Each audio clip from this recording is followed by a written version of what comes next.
Big Bash লিগে রিশাদ হোসেনের দল হবার্ট হারিকেন্সের দুর্দান্ত জয়। নকআউট পর্বের ম্যাচে মেলবোর্ন স্টারকে 20টি রানে 3 রানে হারিয়ে কোয়ালিফাই করল রিশাদ হোসেনের দল হবার্ট হারিকেন্স। 20টি বিঘ্নিত ম্যাচে 10 ওভারের খেলা হয়। হবার্ট হারিকেন 10 ওভারে ব্যাট করে 114 রান স্কোরবোর্ডে তোলে। জবাবে ব্যাট করতে নামে মেলবোর্ন স্টার্স। ব্যাট করতে নামার সময় আবারও বৃষ্টি হয়। খেলা 7 ওভারে নির্ধারিত করে, 7 ওভারে টার্গেট দেয় 88। রিশাদ হোসেনরা দুর্দান্ত বল করে মেলবোর্ন স্টারকে 3 রানে পরাজিত করে।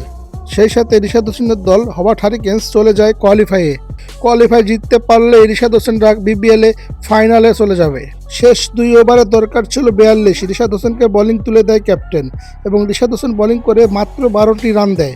শেষ ওভারে 30 রান লাগলে সেইখানে 25 রান তোলে স্কোরবোর্ডে এবং সেই সাথে হবার্ট হারিকেন্স জয়ের দেখা পায় 3 রানে এবং সেই সাথে কোয়ালিফাই করলো তারা।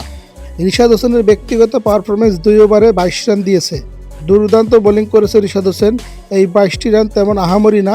সেই সাথে রিশাদ হোসেন প্রথমবারের মতো বিগ ব্যাশ খেলতে গিয়ে কোয়ালিফাই করলো। ফাইনাল থেকে একটু দূরে রিশাদ। তবে কি ফাইনাল খেলছেন তারা?